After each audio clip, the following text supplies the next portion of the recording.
Ladies and gentlemen, hello and you are watching TTV News, some latest events in the province, and now coming to details. Ladies and gentlemen, on the afternoon of May 13, at Đức District Party Committee, Long An Province of People Committee and TayNinhTV Province of People Committee held a conference to discuss and agree on some contents, answer the political report to the Province of Party arrest after the merger. The Deputy Secretary Provincial Party Committee and Chairman of Long An Provincial People's Committee Nguyễn Văn Úc and Acting Chairman of the Provincial People's Committee Nguyễn Hồng Thanh chaired the conference. According to the draft political report of Long An Provincial Party Committee, after 5 years implementing the 11 Provincial Party resolution, term of 2020 to 2025, the province has achieved a quite comprehensive results in many fields. It is estimated that by the end of the term, 15 over 17 targets of resolution will be achieved and asserted. In particular, the economy continued to recover rapidly, achieving many important results with the economic scale estimated at nearly 210,000 billion Vietnam dong, an increase of 60% compared to 2020, leading the Mekong Delta region. And meanwhile, according to the draft political report of the Provincial Party Committee, in the 2020 to 2025 term, TayNinhTV privately estimated to achieve and set for 15 over 20 targets of the resolution of the term. The average GDP growth is estimated at 7%, and the economic scale is nearly 140,000 billion Vietnam dong. At the conference, the leaders of the two provinces changed, analyzed, and informed many contents on the development orientations, especially the implementation and effective integration of the approved provincial planning, the socio-economic development indicators, the key projects, breakthrough programs submitted to the Provincial Party Conference after the merger. Speaking at the conference, the Deputy Secretary Provincial Party Committee and Chairman of the People's Committee of Long An Province, Nguyễn Văn Úc requested the Department of Finance of the two provinces, based on the content discussed and agreed at the conference, to continue to complete the contents to serve the political report to be submitted to the Provincial Party Conference after the merger. On the morning of May 13, the survey team led by Vice Chairman of the Provincial People Council Nguyễn Hồng Sơn conducted a survey on the implementation of improving the quality of education and training in the district.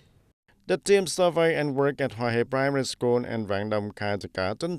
During the working sections, the team recognized positive results in improving the quality of teaching and learning in the district. However, the school now also facing many difficulties. Hoa He Primary School currently lacks teaching equipment and subject teachers.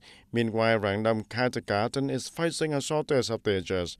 The school recommends that there should be an early plan for additional recruitment, regulation, and reasonable allocation of teachers, and continue promoting of facilities to meet the increasing demand for teaching and learning.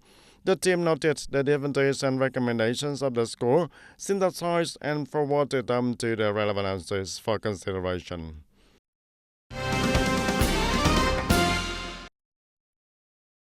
And the survey team led by Mrs. Trương Thị Phương Thảo, head of the Culture Social Committee of Provincial People's Council, visited and worked at a number of schools in Hoa Thanh Town. The team worked at Ông Vàng Kindergarten, and it is one of the most spacious and well-equipped kindergartens in the town, which has been recognized as meeting national standards at level 2. However, the school still faces some difficulties also, and due to its rural location, some parents have not paid due attention to their children's education, and some modern equipment necessary for teaching innovation has not been provided. Next, the team worked at the Trương Vương Primary and Secondary School. The school has applied information technology quite well in teaching. The school facilities also quite spacious compared to many other schools. However, the school still lacks teaching equipment. Some equipment is not synchronized in some branches, and the school also lacks classroom and must use functional rooms as classroom. The school have requested support from the superior and granted conditions for the school to complete it.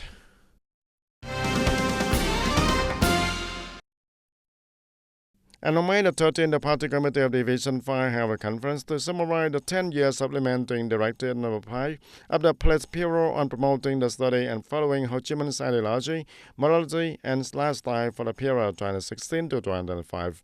Attending the event, there was Colonel Nguyễn Như Trúc, Deputy Chief of Political Affairs of Military Region 7. In the past 10 years of implementing Directive Number 5, the party committees and commanders of agencies and units have paid attention to leading, directing, and implementing it specifically and closely. Many good models and effective and practical methods have emerged, such as every night a questions, a useful political answers, every month a youth forum, every quarter a party activity topic, every day a road of alcohol stagings, etc., and contributing to making the courts and soldiers have a steadfast political stance. Speaking at a conference, Colonel Trần Hoàng Giang, Party Secretary and Political Commissioner of the division, praised the achievements of the officers and soldiers and requested the party committees and commanders of agencies and units to continue to promote the study and follow Ho Chi Minh's ideology, morality, and style, build a strong and exemplary party organization and a comprehensively strong unit exemplary, typical, meeting the requirements of the task of protecting the violence. After implementing the policy of rearranging administrative units at all level, provincial, district, and commune levels around the country, thousands of cadre and civil servants will have to adapt to major changes. Despite facing certain challenges, the civil servant team has always shown a spirit of readiness and determination to contribute to the overall development of the administrative apparatus after the merger. Mr. Ta Sung Hwa, a civil servant at the Department of Agriculture and Environment of Hòa Bình Province, is one of those who will be transferred to Phú Thọ Province after implementing the merger project. Although the travel distance is up to more than 80 kilometers, Mr. Hwa said he is always ready to accept the new task. The most difficult thing is right now is moving because I have two small children. My wife works outside and traveling for 80 kilometers takes 2 hours. So I'm also wondering about the form of transportation. I hope the authorities have official housing or a shuttle bus. Mr. Trang's family is currently working as officials in Hòa Bình Province and they have decided to move together to Phú Thọ to carry out their new work duties.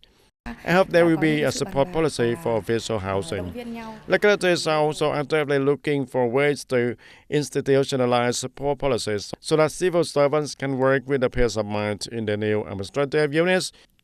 We wish of the brothers is to have policies to support transportation, housing, and better working conditions for the civil servants.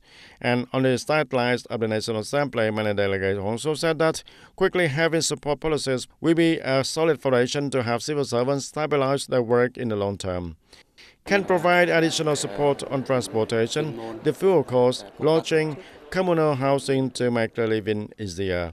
Merging administrative units is a major policy of the party in the state to streamline the apparatus, improve operational efficiency, and promote resources. And although there are still many challenges, the consensus and determination of civil servants and timely support from the local authorities will be the key to realizing a streamlined, strong, efficient, effective, and efficient administrative apparatus.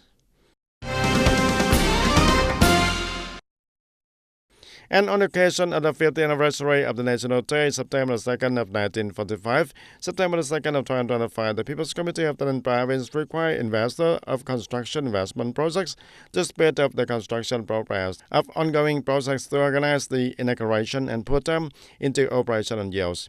Accordingly, the Provincial People's Committee requires assist units and localities that are investors of construction investment projects to focus maximum resources on implementing investment procedures to commence assigned projects, speed up the construction progress of ongoing projects, or to organize inauguration and put them into operation and use.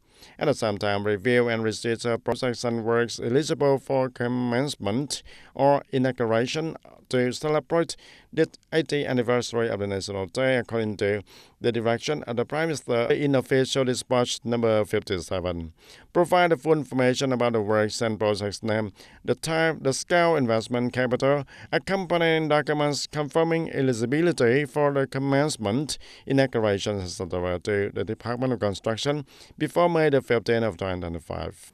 The People Committee of the Province has just issued an official dispatch requesting a unit organization and locality to temporarily suspend purchasing and leasing new assets and equipment in the province until the arrangement of administrative units at all levels is completed.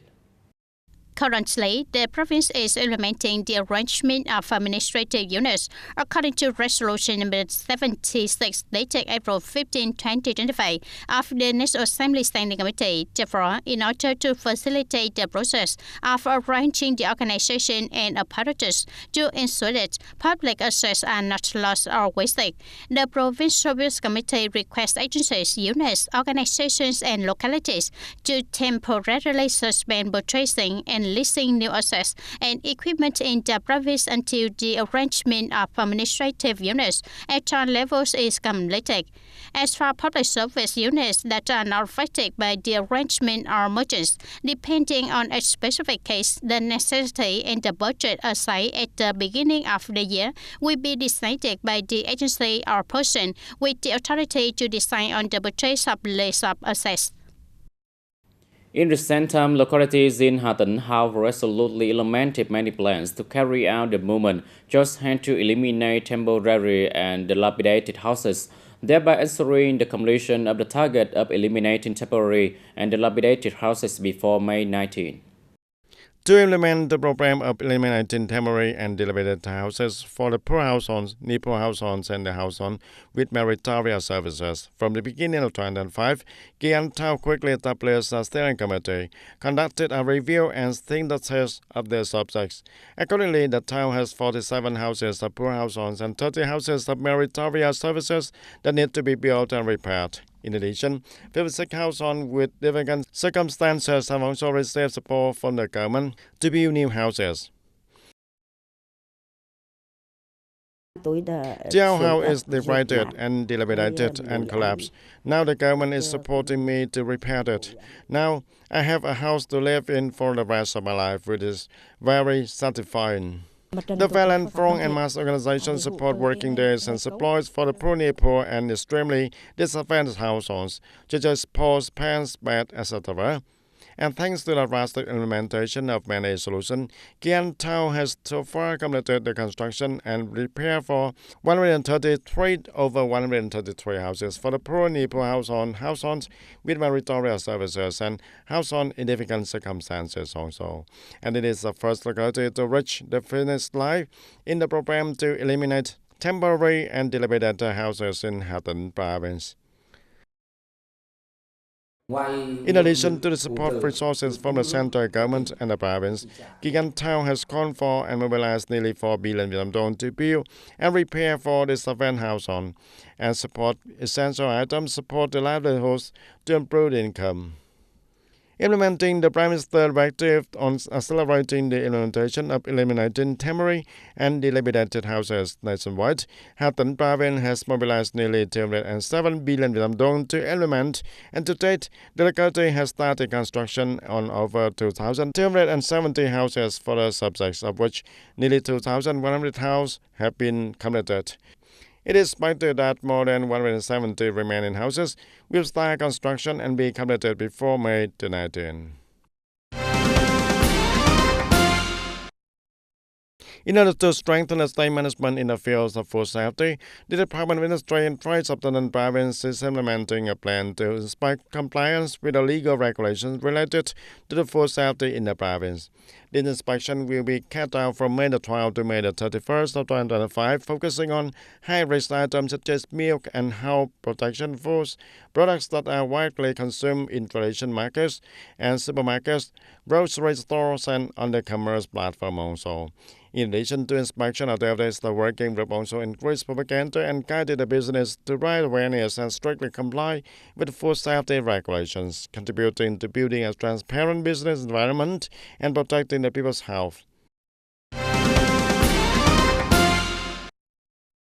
In recent years, Tân Châu District has effectively implemented the breakthrough program in the agricultural sector, including high-tech agricultural cultivation and concentrated biosafety livestock farming, industrial and semi-industrial scale. Initially, in the district, a number of specialized fruit tree farms have been established applying scientific and technological advances, bringing high economic value, meeting the needs of the domestic market and export markets such as castle apple, durian, livestock farming methods have trended in a positive direction, sharply reducing the scale of households and small-scale livestock farming to concentrated livestock farming, industrial and semi-industrial scale, applying advanced and modern technology, ensuring biosafety and linking according to value chain with the participation of many corporations and companies with the strength in the livestock sector, such as Hung Nhân Group TayNinhTV. Up to now, the Provincial Business Committee has approved the investment policy of 52 projects in the area, including 32 pig farming projects and 19 chicken farming projects. The number of projects that have come into operation is 27 projects, 9 projects are under construction, and 16 projects are completing procedures waiting to start construction. In recent time, the border of Đồng Tháp province has not only been a foster of tech peace in the border areas, but also actively participated in community activity, sharing with people the difficulties and hardship in life. Previously, Mr. Nguyễn Minh Trí family's life was very difficult economically. With advice and support from Bình Thạnh Border Gas Station, Mr. Trí switched to rice cultivation combined with rising costs in a closed-loop model, both saving costs and protecting the environment. The model not only helped his family escape from poverty, but also spread to help many households in border areas develop their economies. Thanks to the soldiers for their guidance that helped me when I came, encouraged me and guided me to clean my livestock pens, feed them with straw and grass, and buy brand water for them to drink. I saw that I could make a living by doing so. Understanding the situation, orienting families to make a living from models of rising eels and snails and growing water lilies combined with rising fish. For the elderly, the sick and the ill, a part of the unit's monthly fund is allocated to support. Over the past 5 years, Đồng Tháp Border has organized and put into use many clean water projects in border areas, built hundreds of houses for the poor, provided free medical examinations with a total value of more than 20 billion Vietnam dong.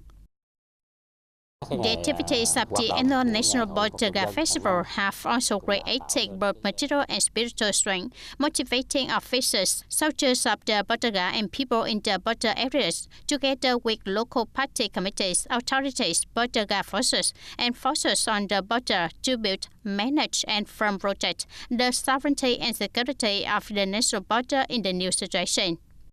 In addition, Đồng Tháp Border has also implemented many programs, movements, and models associated with solving social security for people in the border areas. Typical examples are the models Love Restaurant, raising children to go to school, fostering children at the border gas station, thereby contributing to strengthening the relationship between the army and the people. People actually join the border in protecting territorial sovereignty, maintaining security and order in the border areas. Ladies and gentlemen, that's all for today's TTV News. Thank you for watching. I see you next time.